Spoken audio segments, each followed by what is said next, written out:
प्रतापगढ़ नाम का एक गांव था जहां सभी लोग खुशी खुशी रहते थे।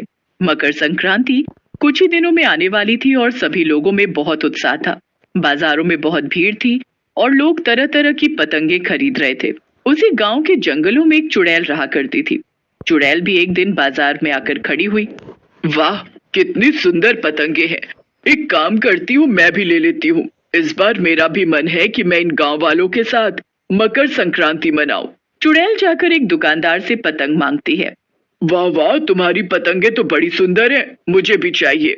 लेकिन दुकानदार चुड़ैल को ऐसे अपनी दुकान पर खड़ा देखकर नाराज हो जाता है। अरे ओ चुड़ैल कहीं की, चल भाग यहाँ से। मैं तुझे कोई पतंग नहीं देने वाला हूँ। मगर ऐसा क्यों? अरे मैं भी तुम लोगों के साथ संक्रांति मनाना चाहती हूँ। कितना मजा आएगा ना, सोचो। तभी वहां पर एक आदमी जो खड़ा होकर पतंगे खरीद रहा था वो चुड़ैल से कहता है।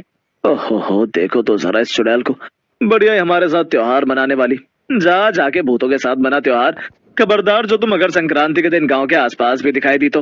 हाँ, और अगर दिख गई तो तुझे किसी तांत्रिक बाबा के हवाले कर देंगे, समझी। उसके बाद तेरे सारे त्योहार तांत्रिक के साथ ही मनेंगे। तुम लोगों ने ये ठीक नहीं किया, अब अच्छा नहीं होगा। अगर मैं त्योहार नहीं मनाऊंगी तो किसी को भी नहीं मनाने दूंगी, मेरी ये बात याद रखना। इतना कहकर वो चुड़ैल वहां से गुस्से में वापस चली जाती है और एक पेड़ पर बैठकर सोचने लगती है। मैं तो इन सब के साथ मिलकर त्योहार मनाना चाहती थी, लेकिन मेरी इतनी बेइज्जती करके इन लोगों ने खुद अपनी मौत को बुलावा दे दिया है। चुड़ैल ये तय कर लेती है कि वो अब किसी को भी मकर संक्रांति मनाने नहीं देगी। वो ये सोचकर कुछ पतंगे बनाने में जुट जाती है। अगले दिन गांव में वर्षा नाम की एक औरत जब सुबह सुबह अपने घर की छत पर जाती है तो उसे वहां एक पतंग गिरी हुई दिखाई देती है। अरे ये क्या? ये तो किसी की पतंग है जो शायद कटकर हमारे घर में गिर गई है। इसे उठाकर कूड़े में फेंक देती हूँ। वैसे दिखने में है तो ये बहुत सुंदर, जिसकी भी होगी वो जरूर इसे ढूंढ रहा होगा। खैर मुझे क्या। वर्षा जैसे ही पतंग को फेंकने के लिए उठाती है, उस पतंग का मांझा वर्षा के गले से लिपट जाता है और वर्षा का दम घुटने लगता है। अरे बचाओ बचाओ, कोई मुझे इस पतंग से बचाओ। ये मेरा गला दबा रही है। अजी सुनते हो? कहाँ हो? वर्षा की आवाज सुनकर उसका पति भागा भागा वहां आता है। अरे क्या हुआ वर्षा, ये तुमने पतंग क्यों पकड़ रखी है?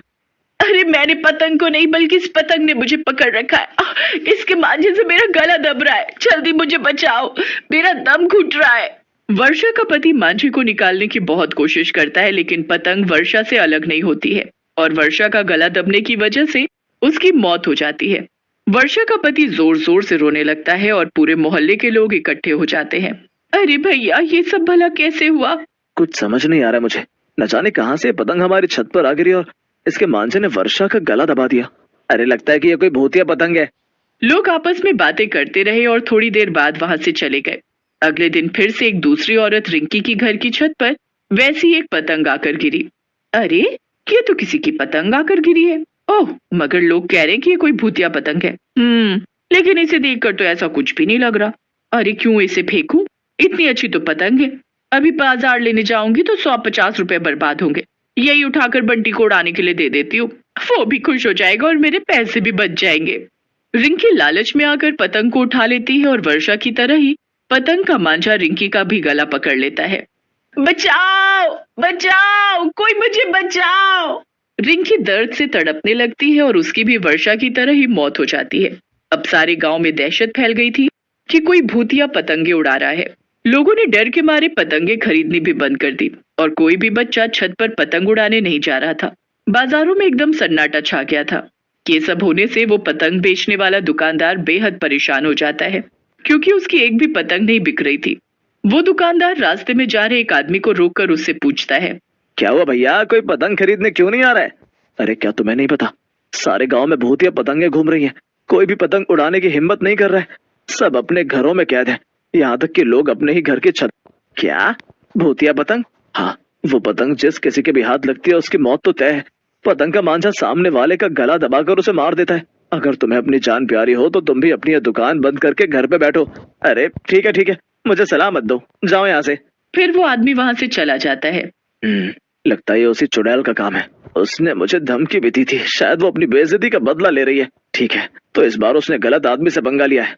मैं भी देखता हूँ कि वो कैसे हम सबको मकर संक्रांति मनाने से रोकती है। इसके बाद वो दुकानदार गांव के जंगलों की तरफ गया जहां वो चुड़ैल रहती थी। दुकानदार ने देखा कि चुड़ैल के पास बहुत सारी पतंगे थी और वो उसमें मांझे लगा रही थी। मेरी प्यारी पतंगो, तुम खूब ऊंचा उड़ना और उसके बाद किसी ना किसी गांव वाले की छत पर जा गिरना, और जो भी तुम्हें उठाएगा तुम उसकी गर्दन पकड़ लेना और उसे मार डालना। और फिर होगा मेरी बेइज्जती का बदला पूरा। ओह, तो यही है वो भूतिया पतंगे जिन्होंने सारे गांव वालों की नाक में दम कर रखा है। वाह चुड़ैल, सजा सजा, आराम से सजा अपनी इन पतंगों को। तो इन्हें चाहे जितना तैयार कर ले, अब मैं तुझे तेरे मकसद में कामयाब नहीं होने दूंगा। चुड़ैल अपनी सभी पतंगे तैयार कर लेती है और एक पतंग लेकर गांव की तरफ चली जाती है। तभी पीछे से दुकानदार आता है और उसकी सारी पतंगे उठा लेता है। वो भागा भागा अपनी दुकान पर गया और उसने चुड़ैल की पतंगे वहीं छुपा दी और अपनी पतंगे लेकर वापस आ गया।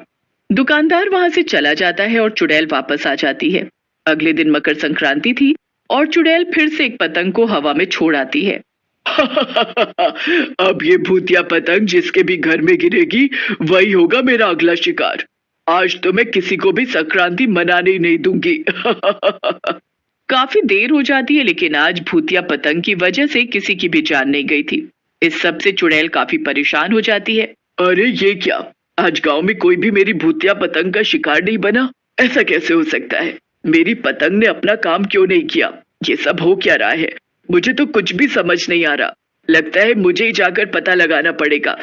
चुड़ैल वापस गांव में जाती है और देखती है कि लोग खुशी खुशी मकर संक्रांति मना रहे थे। हर तरफ खुशी का माहौल था और आसमान रंग बिरंगी पतंगों से भरा हुआ था। लोग तिल गुड़ के लड्डू भी खा रहे थे। ये सब देखकर चुड़ैल काफी परेशान हो गई। ये सब क्या हो रहा है? मेरा वार खाली कैसे चला गया?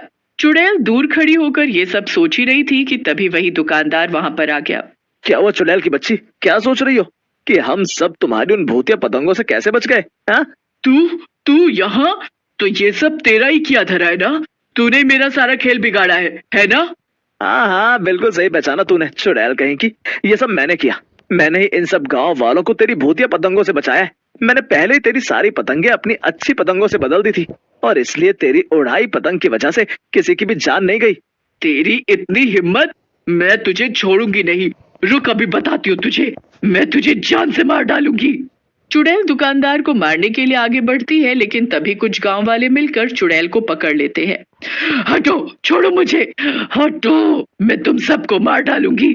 दुकानदार एक बड़ी सी पतंग लेकर आता है और सभी गांव वाले चुड़ैल को उसी में बांध देते हैं। ये क्या, इतनी बड़ी पतंग? तुम लोग क्या करने वाले हो? अरे तुझे ही तो हमारे साथ संक्रांति मनानी थी ना, तो अब अच्छे से मना। तो इस पतंग के साथ आराम से हवा में गोता खा और ऊपर जाकर हमारी बाकी पतंगों से भी मिलना। फिर सभी मिलकर चुड़ैल को पतंग के साथ हवा में उड़ा देते हैं।